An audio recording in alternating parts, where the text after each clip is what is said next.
नमस्कार। पिछली वीडियो को ज़रूर देखिएगा।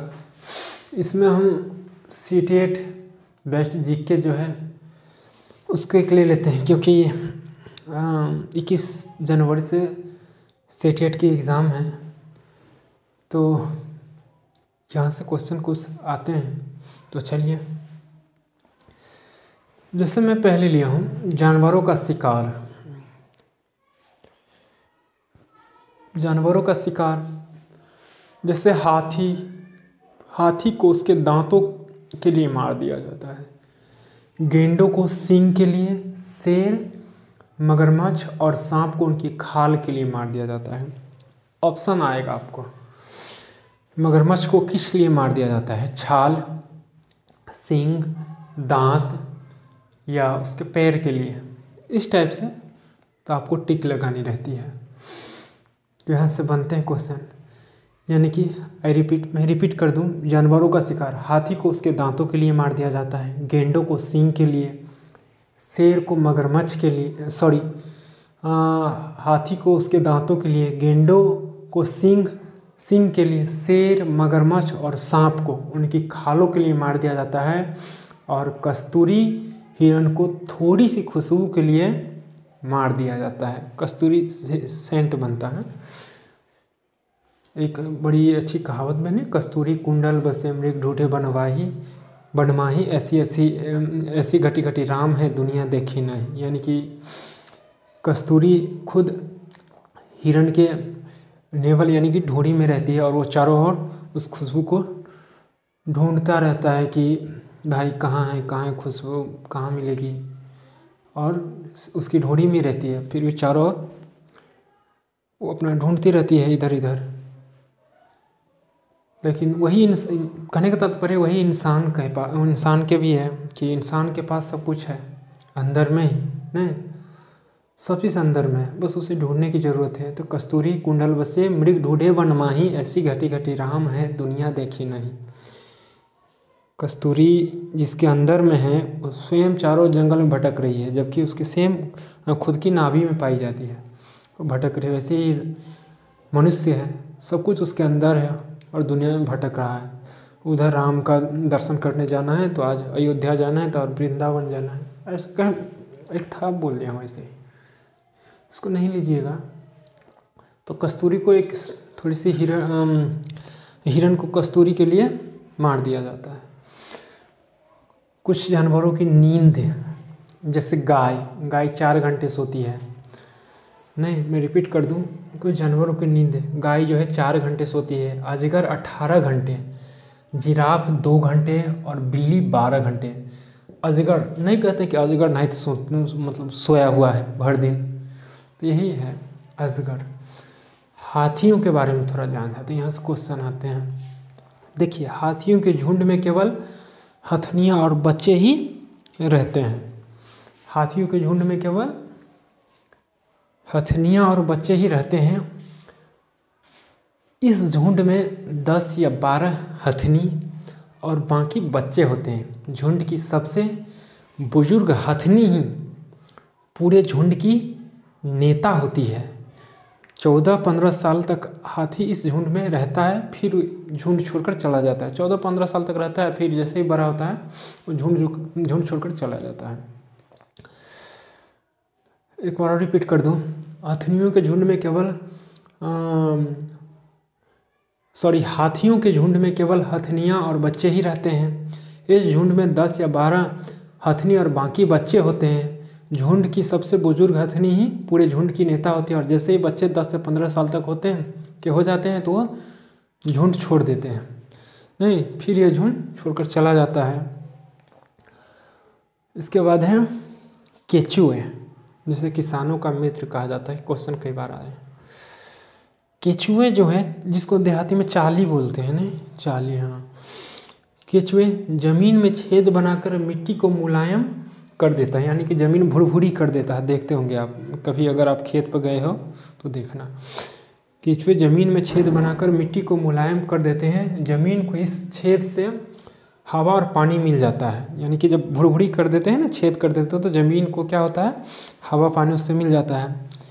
केचुए मृत पत्तियाँ और पौधे खाते हैं, यानी कि मृत पत्तियाँ और पौधे खाते हैं और इनके मल से ज़मीन उपजाऊ बनती है। केचुओं को किसानों का मित्र कहा जाता है। ये क्वेश्चन बार बार है। केचुओं को किसानों का मित्र कहा जाता है। किसानों का मित्र किसे कहा जाता है? 4 ऑप्शन दे देगा, केचुआ, सांप, नहीं इस तरह से कोई और 2 ठो ले लेगा। क्या बोलते हैं उसको,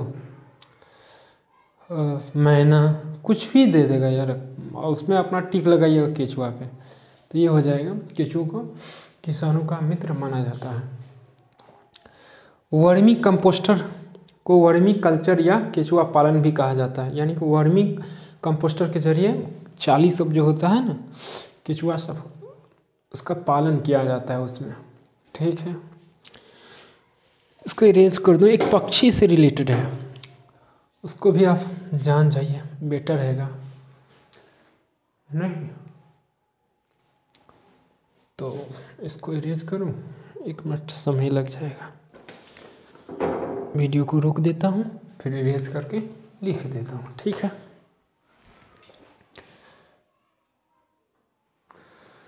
चलिए देखते हैं। पक्षी मैना। मैना आजकल दिखाई नहीं देती है, पहले दिखाई देती थी। हम लोग बहुत खेले हैं के साथ। पीली रंग की चोंच होती है। मैना झटके से अपने गर्दन आगे पीछे कर सकती है। अब देखिएगा कभी मैना को, वो झट से अपनी गर्दन को आगे पीछे कर सकती है। नहीं, अगला है उल्लू। मैं यहाँ पे लिख दिया हूँ उल्लू। उल्लू अपनी गर्दन पीछे तक घुमा सकता है, ऐसे कर सकता है। हालांकि उल्लू की जो आंखें होती हैं ना, वो मानव की तरह मानव की तरह दिखाई देती है, तो वो सामने भी देख सकता है, इधर भी झांके हल्की हल्की, इधर भी। जबकि मैना सीधे नहीं देख सकती है। वो देखिएगा, उसको गौर करिएगा, इधर उसकी आँख, एक आँखें रहती है, एक इधर रहती है। उल्लू जो है थोड़ा पीछे भी कर सकता है और इसकी आँखें मानव की तरह होती है। क्वेश्चन पूछेगा कौन सी पक्षी की आँखें मानव की तरह होती हैं, तो उल्लू की। कौन सी पक्षी झट से अपने गर्दन को आगे पीछे कर लेती है? मैना। इस तरह से आता है। अगला है बसंत गौरी। बसंत गौरी उसको बोलते हैं।